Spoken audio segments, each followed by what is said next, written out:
Do presidential debates still matter? Was anyone's mind actually changed by watching Kamala Harris and Trump go at each other last week?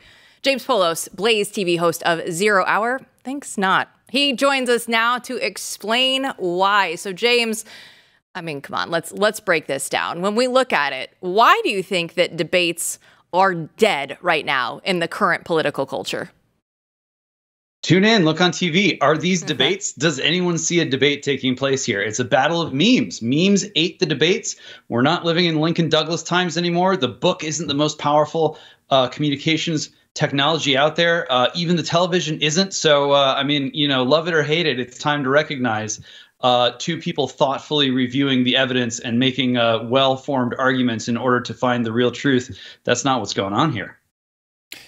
Okay, so what has replaced debates already in terms of social influence? I mean, I guess what you're saying is we still have debates, but they're not what you just said. They're not what people say they want them to be. Why are we even pretending Lincoln Douglas lived a long, long time ago? So how have they been replaced? What's evolved? Well, I think, you know, you've got identity politics, and it's not the identity politics of yesterday. You look at, you know, Hillary Clinton, who is considered to be sort of this avatar of identity politics. I'm with her and all that. I mean, her big thing was the politics of meaning. And, you know, what we're arguing about right now is whether there's even such a thing as meaning. You know, how do you know meaning when you see it? Everything's a propaganda war. You know, even the good guys are sort of like, well, you know, we know that we're not really going to get ahead unless we participate in this kind of free for all, this gladiatorial match in what is supposed to be some kind of global public square. So, you know, you look at a guy like Elon Musk and you say, like, well, where would we be if the rules of the game in that global public square weren't what he's allowing them to be? And it's a little bit head snapping to think that maybe there's this one guy and he's kind of determining whether the Constitution lives or dies, at least as far as the election is concerned. But yeah, I think the memes won. I don't know how long the memes are going to be on top.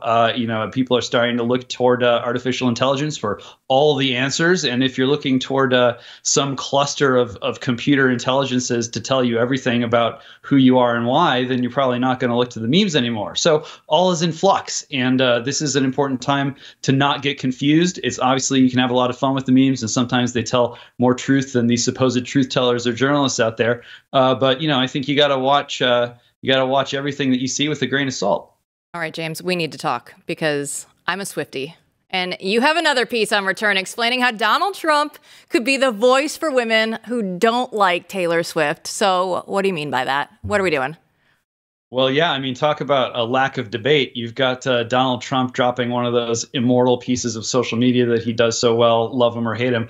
I hate Taylor Swift in all caps. I mean, that is as far from a debate as you can get, but it's powerful. And why is it powerful? Because no one else of similar stature is out there saying it's okay not to like Taylor Swift. You don't have to take the Swift pill. I mean, it's sort of like what happened to Beyonce. Like one day she was just another pop star out there hustling and, you know, making some infectious tunes. The next minute she seemed to be some sort of phenomenon on the scale of like the Chinese Olympics Games opening ceremonies or something. And we've seen that happen with Taylor Swift. She blew past Beyonce, blew past Kanye.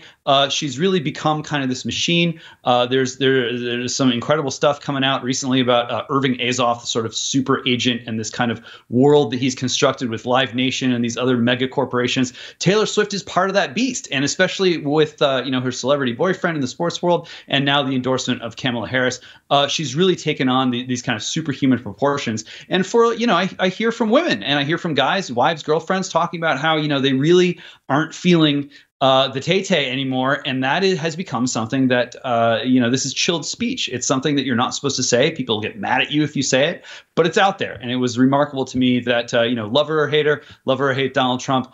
He's really kind of the biggest guy out there in social media and in the real world who stood up and said to people, it's okay to want to be off the Swift train. I still love her. It's okay. It's okay. Well, it certainly is a great example if you're coming off of, guess what, kids, smart people arguing in debate school isn't going to change the world. And then this is really what changes the world. These are the kind of jousts in the public square. So I would add to that, I mean, Trump, by saying, I hate Taylor Swift, who, like, we should talk more about this, who's become this, like you said, a machine, right? A kind of like unstoppable force that you're not allowed to like. It's that status. He's done that. But the other thing I think that Trump was thinking was, okay, if you're going to go against me, I'm going to make it hurt. Right? I mean, you're gonna lose supporters because I'm gonna at least jab and divide if you want to play politics. But I want to go back to. We can come back to Taylor if we need to. We can come back. We might still have to resolve some things here.